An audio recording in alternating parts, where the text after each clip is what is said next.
what does love cost us? What are you willing to do for the love of someone else? There's been all sorts of stories and poems and songs written about how people would climb to the highest heights and they would swim the deepest ocean and they would do all of these amazing things for love. There was a couple just last month that tried to showcase how much they were willing to do for love.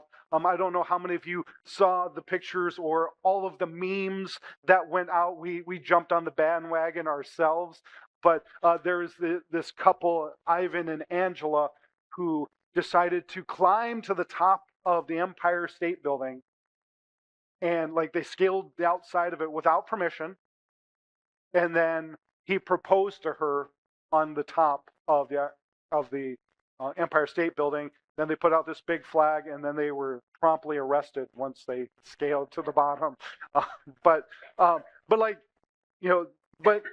as crazy as that stunt was, and it was a stunt, they were trying to get publicity.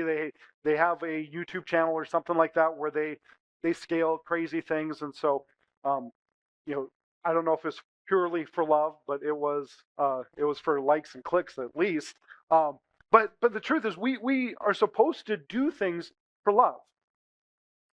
For those of you who aren't aware, yesterday was my wife's birthday. It was a milestone birthday, but as a good husband, I won't tell you which milestone it was. But both myself and my children spent time and energy making sure that everything was perfect for her. She's actually gone on a girls' weekend with some friends from her past and her sister, and so but we knew we were hosting one of them, and so we went around and we scrubbed and we took care and we made sure, because love does that. Another example that just happened last night is I love my daughter, and so we went and we stayed till the very last song of For King and Country, and we were about to leave after the last song, but I told her, no, you got to wait. They're gonna do one more, and they did, and then I guess I should have not told her that part of it. I should have just headed for the car, because then we were in the parking lot for 45 minutes, got home late. But I love you guys, and I got up early, and I'm here. So love requires something of you. Love requires that you do something, and that is the triumph of love. It is that we do things to showcase the love we have for each other, to showcase the love we have for God. And we're not doing it performatively. We're not doing it as a stunt. We're doing it because we recognize God has given us so much. And so today we're going to look at part 19 of our study, which I'm calling A Greater Triumph. Because we're going to see both the acts of faith that people did and the things that were required of them, and the truth that what it was doing in them was building a story of triumph. It was building a story of how, as we lean into our faith, it should be creating something. It should be opening the door for us to experience more of the life of God in us and moving through us. And so I don't know about you, but there's times where in my life I feel tired. There's times where I feel overwhelmed by the weight of responsibility. There's times where I question whether my faith is actually having an impact on me, if it's actually having an impact on the world around me. And great faith means that we continue to persevere, we continue to push in, even when it feels like the victory is well out of sight. We continue because we have a faith that there is something on the other side of this. So, with that, we are going to go ahead and read Hebrews chapter 11, and we're going to look at verses 17 through 40. And this is a big, long section, but again, I believe in you guys. I know you guys are people who love the Word, and so why don't you go ahead and stand as we read God's Word here this morning. I'll be reading today out of the New Living Translation. Again, Hebrews 11, verses 17 through 40, and this is how it reads. It was by faith that Abraham offered Isaac as a sacrifice when God was testing him.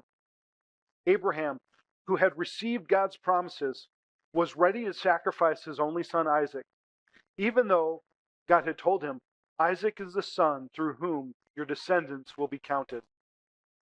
Abraham reasoned that if Isaac died, God was able to bring him back to life again. And in a sense, Abraham did receive his son back from the dead. It was by faith that Isaac promised blessings for the futures to his son, Jacob and Esau. It was by faith that Jacob, when he was old and dying, blessed each of Joseph's sons and bowed in worship as he leaned on his staff. It was by faith that Joseph, when he was about to die, said confidently that the people of Israel would leave Egypt. He even commanded them to take his bones with them when they left. It was by faith that Moses' parents hid him for 3 months when he was born. They saw that God had given them an unusual child, and they were not afraid to disobey the king's command. It was by faith that Moses, when he grew up, refused to be called the son of Pharaoh's daughter. He chose to share in the opposition of God's people instead of enjoying the fleeting pleasures of sin.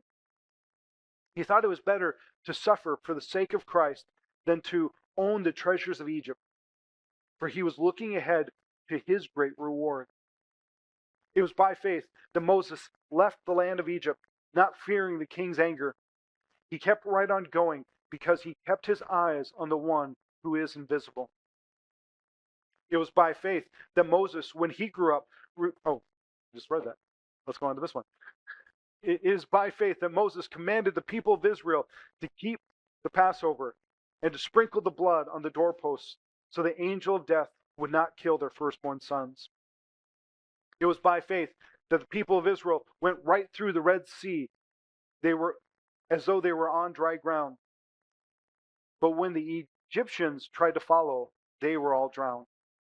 It was by faith that the people of Israel marched around Jericho for 7 days, and the walls came crashing down. It was by faith that Rahab the prostitute was not destroyed with the people in her city who refused to obey God, for she was given a friendly welcome to the spies. How much more do I need to say? It would take too long to recount the stories of the faith of Gideon, Barak, Samson, Jephthah, David, Samuel, and all the prophets. By faith, these people overthrew kingdoms, ruled with justice, and received what God had promised them. They shut the mouths of lions, quenched the flames of fire, escaped from death by the edge of the sword. Their weakness was turned to strength. They became strong in battle and put whole armies to flight. Women received their loved ones back again from death. But others were tortured, refusing to turn from God in order to be set free. They placed their hope in a better life after the resurrection.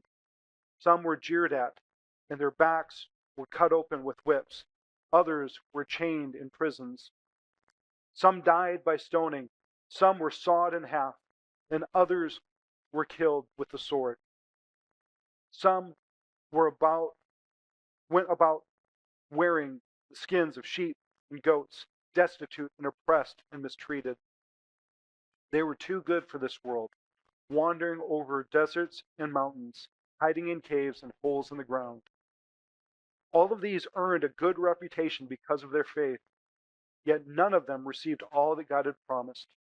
For God had something better in mind for us, so that they would not reach perfection without us. Let me pray. Jesus, I do thank you for this day. I thank you for the opportunity we have to be here, to exercise our faith, to listen to the word of God, which says we are not to forsake the gathering together of the saints. And so I pray that you would speak to us today, that as we've gathered to hear, you would open our ears, you would open our hearts, you would open our spirits to receive all that you have for us today.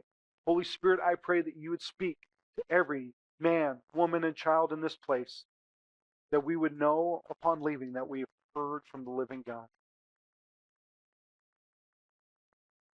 God, we just thank you. We thank you for who you are. We thank you for what you're doing in this moment. We pray these things in your name. Amen. Amen. You may go ahead and find your seat. So,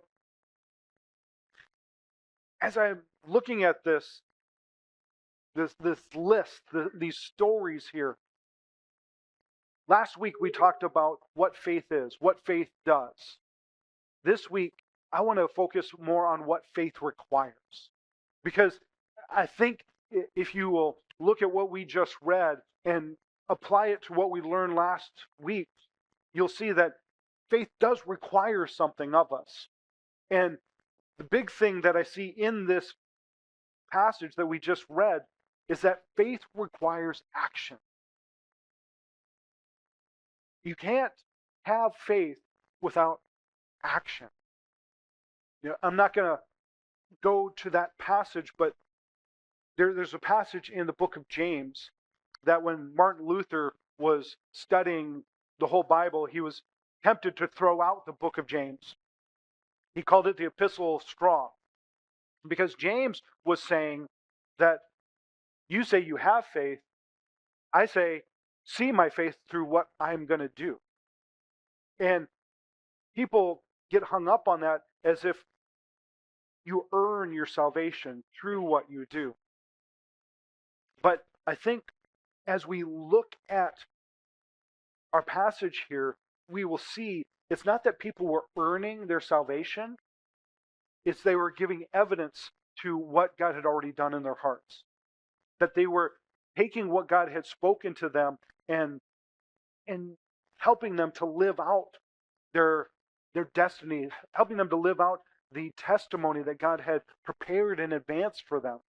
And had they chosen not to step out, we probably wouldn't remember them. If they chosen not to live into what God had called them to do, we probably would not have their stories in chapter 11 here. I think I've said this before, but many of us, we're going to get into a bunch of stories here in just a second, and many of us know the names of the two Israelites who went into the promised land and believed that they could actually conquer it. How many of you know the names of those two men? If you know them, call them out. Joshua and Caleb. There you go. What's the name of the other 10 men? Can you name a one? Easiest way to get forgotten is just to be negative. To hear what God tells you to do and say, I'm not going to step in. We remember those two men because they recognize faith requires action. They recognize that if we want to take the land, we got to go and do what God has told us to do. We don't remember the others because they didn't. And so, even though their names are in the Bible, you can look them up. All 10 of them are in. If you want to exercise in futility, you can take time and memorize them. So the next time I ask that question, you can rapid fire them out at me. But the truth is, we focus on these men, we focus on these women who we have in this passage because they believed and they stepped out. So let's take a few moments and look at some of these stories. I'm going to kind of go quickly because there are a lot of stories here. But the first one is Abraham. And it says it was by faith that Abraham offered Isaac. Now that phrase there, it was by faith. The one thing that if you are a good Bible studier that you need to know is that as you're reading a passage, you need to look for phrases and words that repeat themselves. Well, this phrase, it was by faith, repeats itself 11 different times in these verses that we just read. And there's a 12th one where it just says by faith. So we see that this is a central part of this part of the chapter. It was by faith. It was by faith. It was by faith. And in this case, we're seeing it was by faith that Abraham offered Isaac. And if you understand the story, God told him to sacrifice his son. And it was an outrageous idea, but we have to know that in that day and time, lots of people believed that's what the gods required. As a matter of fact, one of the great sins that most of the other nations were committing was they were sacrificing their own children. And so when God said, sacrifice your son, it was almost like there was a sense where God was trying to make Abraham think he might be like all the other gods. But he had a different plan. But the amazing thing is that Abraham stepped into that believing that God was going to bring salvation. You can see it in the story if you read it. He believed God was going to provide. That's actually where we get the concept of God being our provider. Is he told Isaac when Isaac asked, "Hey, where's the lamb for the sacrifice?" He said, "The Lord will provide," and that's where we get the term Jehovah Jireh, the Lord my provider. And so, as a figure of a father bringing his son to a mountain to be sacrificed, we have Abraham bringing Isaac, but it paints a picture that it shows here that it's actually pointing back or forward to Jesus. That just like Abraham received Isaac back from the dead, the Father received Christ back from the dead. But we have that picture because of the faith of Abraham.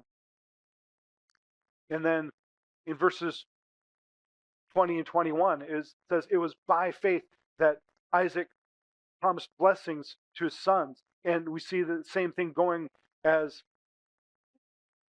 Jacob does blessings for his sons.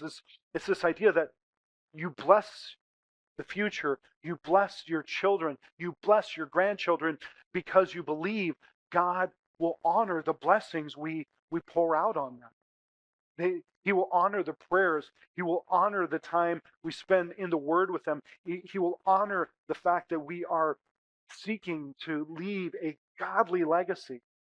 And so we have to lean into that, and we have to believe that God will do these things because He is faithful. And it continues that Joseph did the same thing, that he left instructions.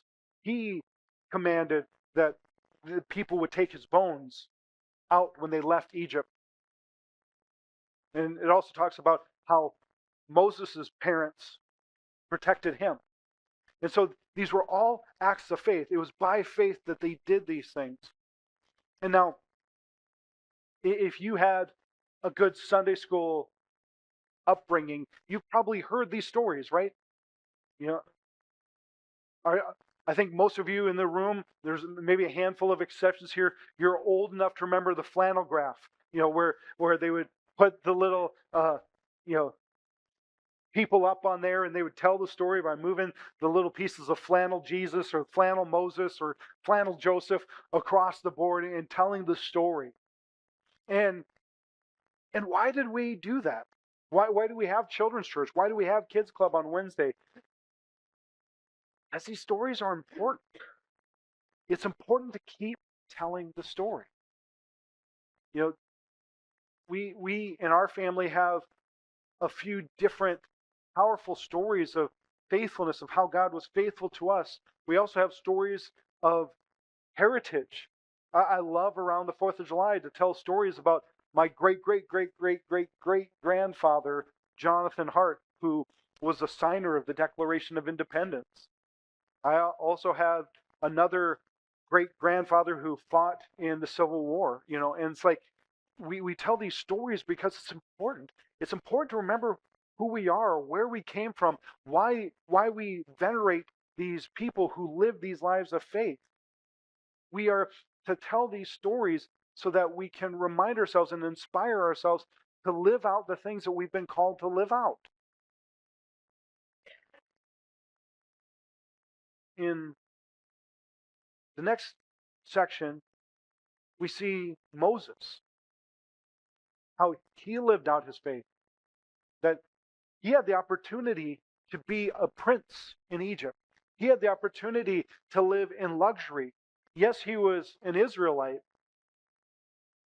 but he was hidden. He was adopted by the Pharaoh's daughter. And so he could have lived his entire life in luxury, but he chose not to. I love that thing. He chose the oppression of God's people instead of enjoying the fleeting pleasures of sin. It's, to me, it's the inverse of what Esau did. Esau sold all of his blessings, all of his inheritance for a bowl of soup, a fleeting pleasure. And Moses said, "No, I'm not going to do that. I'm not going to just throw away all of the spiritual birthright that I've been given just because it'd be convenient for me to hide in the palace." And then he passed that on to the people. Verse 28 is an interesting verse. It says, "It was by faith that Moses commanded the people of Israel to keep the Passover and to sprinkle the blood on the doorposts so that the angel of death would not kill their firstborn sons." I wasn't looking for an illustration this week, but just happened to be listening to another pastor, and he gave an illustration, and he was quoting somebody else, so I don't even know who to give proper credit to this. But this person came up with a scenario, if you can imagine, on that day in Israel when these people were commanded to slaughter a lamb and put the blood over their doorposts. I don't know about you, but I think my neighbors would freak out if you're starting to smear blood on your doorposts.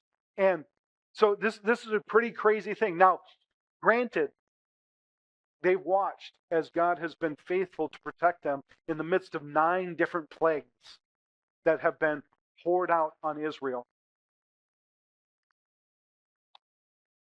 But as in any group of religious believers, there's always some that have to be on the edge going, is this really what we're supposed to do? And could you imagine in this story that there were 2 men who were preparing for this night, and the one guy walks up to the other gentleman and is like, "Hey, are you gonna put the blood over the doorpost?" And the first guy's like, that's weird. Moses is a crazy guy. He's asking us to do some crazy stuff. I don't know if I believe in this. But you know what? Moses is telling us to do it, so I guess I am. And then the second guy was like, "Oh, we're gonna do it. We're excited. We're believing God's deliverance," and he just gets excited. And so they both go and they both slaughter their lamb. They have the Passover meal, and one with excitement paints his doorpost, and the other one with reluctance paints his doorpost. Let me ask you this question: if that happened, if that scenario happened, and the angel of death comes to pass over, which house got passed over? Both of them.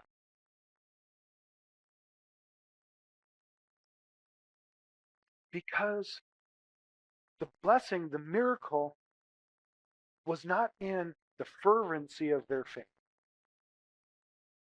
It was in what was the object of their faith.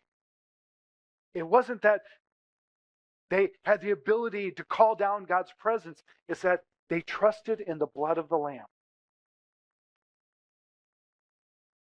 I feel like it's important at this moment for us to realize, as we've been talking about this, and we talk about faith, it can be something that beats people down. I just don't have enough faith. I just don't have enough faith. It's not about the amount. It's, are you willing to apply the blood?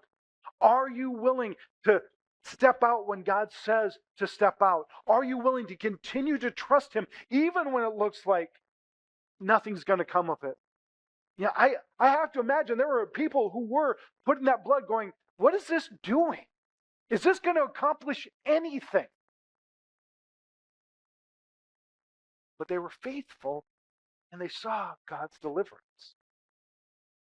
And that's where we need to lean into. Verses 29 through 31, it continues the story of the people of Israel and how by faith they were able to go through the Red Sea. By faith they were able to tear down the walls of Jericho. By faith Rahab was protected in the middle of all of that. And then it's interesting. He makes a turn. He's telling these amazing stories. And this is another one of those internal clues that this might have been somebody writing down someone else's sermon. Because in most translations, I'll just read this part of it. It says, how much more do I need to say? It would take too long to recount the stories. And it actually says, I'm running out of time to tell you the stories. And so it was almost potentially like someone was getting and writing this sermon down where it might have been Paul, it might have been somebody else standing up and just saying, listen, I got so many more stories I need to tell you, but I don't have the time. And so, as I've mentioned in the past, the book of Hebrews really feels like a bunch of sermons that were collected on this subject of not turning away.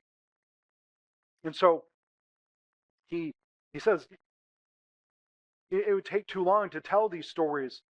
And it goes through a bunch of lists of other people and the things that they did and how they lived by this great faith and how they stepped out and they did these amazing things.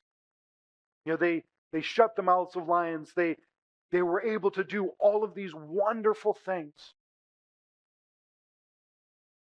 And it ends with the second half of verse 35 where it just, you look at these things, they quenched flames, they escaped death, they became strong in their weakness, they won battles. And it makes it look like faith is this great thing that if you'll just lean into it, everything always goes perfect. But there's a second half to what he says here. And so this whole time I've been helping you to see that faith requires action, and that is true no matter what. But there's another element that I believe faith requires. Faith requires perseverance. Because not every time does it turn out the way we want. As a matter of fact, if we keep reading, we read this.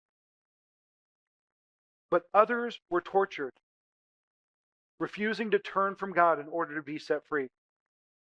They placed their hope in a better life after the resurrection. Some were jeered at, and their backs were cut open with whips. Others were chained in prisons. Some died by stoning. Some were sawed in half. Others were killed with swords. Some went about wearing skins of sheep and goats, and that wasn't a fashion decision. It was because they were destitute and oppressed and mistreated. This is the other side of faith that won't get you a spot on most Christian television. It's the realization that sometimes faith means you will have to go through something hard. You will have to lean in even when there's difficulty in front of you. To simply say faith will make sure everything is perfect. That's not the gospel. And anyone who tells you different is probably trying to sell you something. Most likely their newest book on faith. But the truth is this. We will have to go through difficulties. Every great person of faith was tested. Every great person of faith had to go through difficulties. We can go back through that entire list that I just read of all of those names and all of those stories, and every one of them had to face some form of destitution, oppression, or mistreatment. There's not an exception in that list. Our great example, Jesus, the man of God, lived that out perfectly in front of us. So if you want faith, it's going to require you to persevere. It's going to require you to keep moving forward even when it gets difficult. It's got this great line, and I don't like the way it translates into this verse where it says they were too good for the world. That it kind of makes them sound snooty. They were too good for the world. I actually remember reading this long time ago out of the New King James Version where it says, and the world was not worthy of them. It's not that they were too good for the world, it was that sacrifice and the things that they did to hold on to their faith was so precious. The world around them didn't deserve that beautiful of an expression. I'm sure I've shared this story before, but when I think about this, there's always one young man who always comes to my mind. His name was Joaquin, and he was a young Nicaraguan boy who got saved in a village where, like, I mean, it was one of those villages in Nicaragua.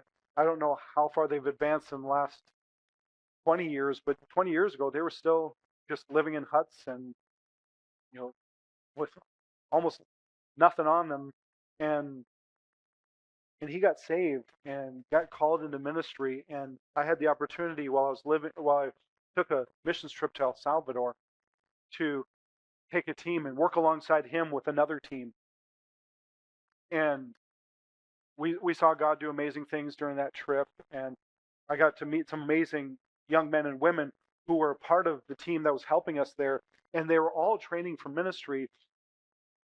And all of them had to spend a year after that time that they were with us and go and serve someplace overseas. I mean, here's these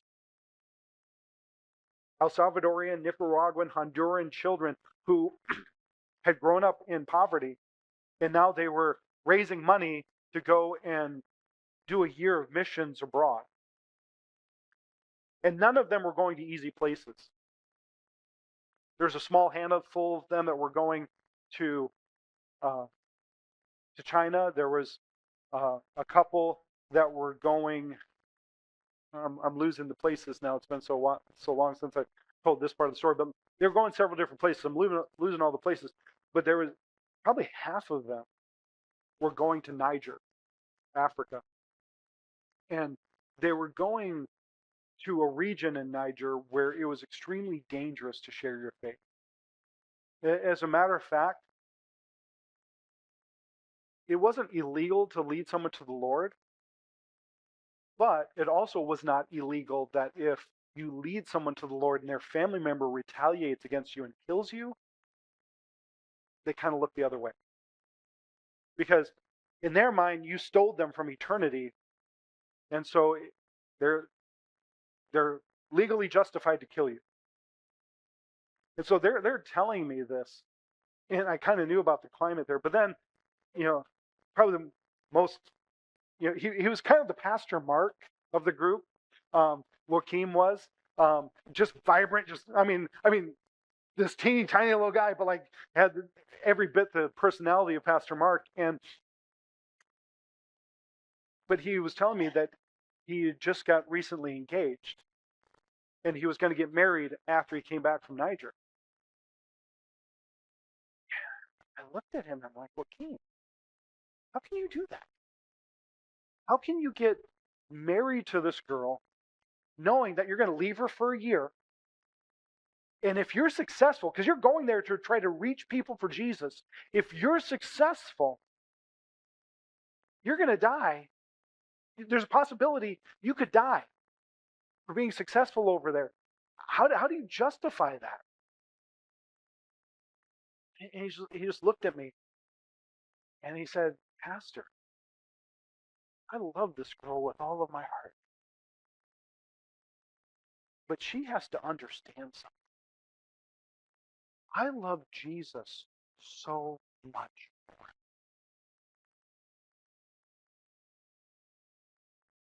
If I go to Niger and I die,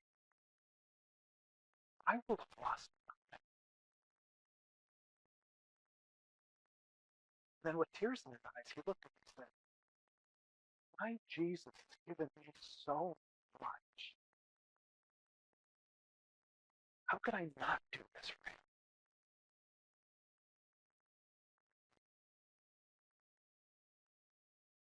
And I've been telling his story ever since. This was close to 20 years ago. Now, the beautiful part was my first Sunday here. I was here for 2 Sundays, and then you guys let me go back in 2015 to Niger.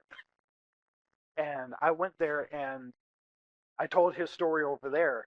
And it hit me like, oh, wow, I'm getting to tell his story in Niger. And I don't even know how it turned out. Like, this was back before cell phones were ubiquitous. Email was still kind of spotty. And so, like, I completely lost track of Joaquim. And I told his story there just to a bunch of Chick-fil-A people because I was on a Chick-fil-A missions trip. We didn't feed anybody any chicken, but we were there building schools with profits that were made from Chick-fil-A. And so I was telling a bunch of these corporate guys this story, and all of a sudden, this guy who was running the center we were at was like, do you want to hear the rest of the story? I'm like, what? He's like, I know Joaquim. I'm like, you do? And he's like, yeah. He did his year of mission. God blessed him. He came back to El Salvador, got married, and now he's serving as a missionary in Belize.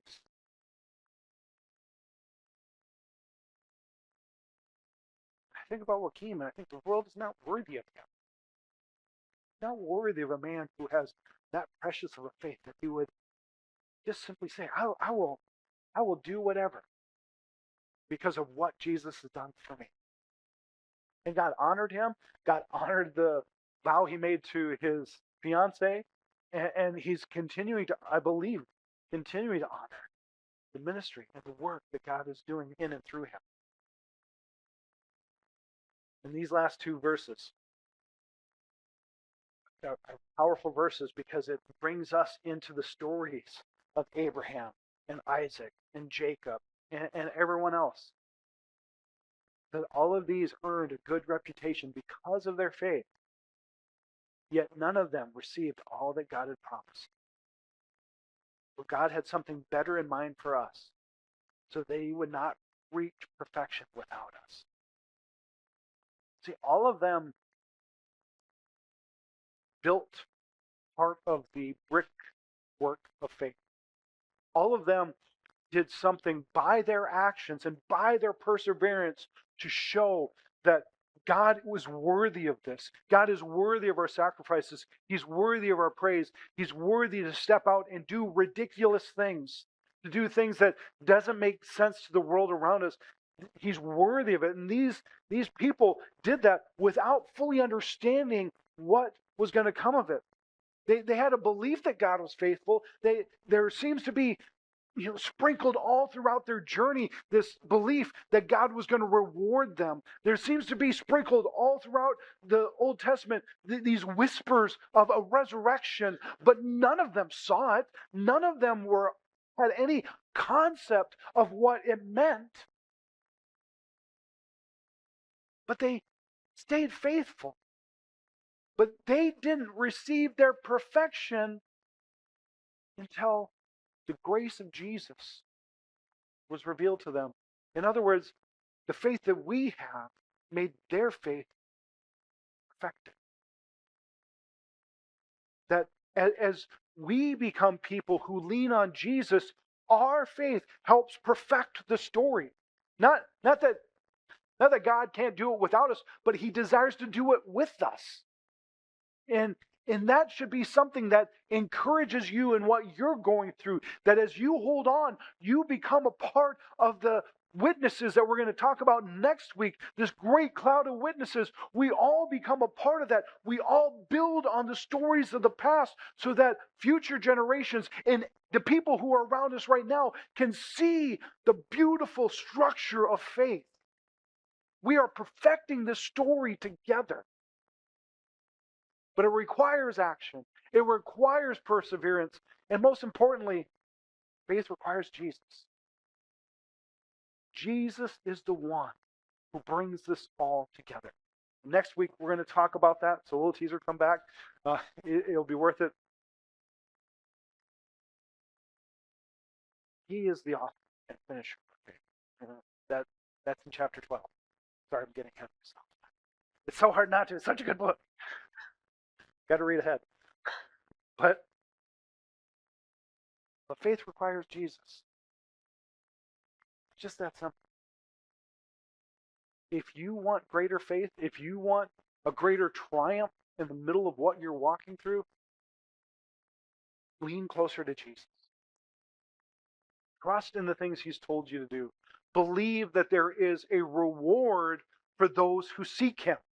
Believe that there is a evidence that is built around trusting in who he is. That the truth of who he is greater than anything you can see in this world. It's greater than any of the proofs that scientists want to try to put in a bottle. It's greater than all of the content providers want to throw out there. Jesus is greater. And if you want great faith, if you want great triumph, take action, persevere, and trust in Jesus.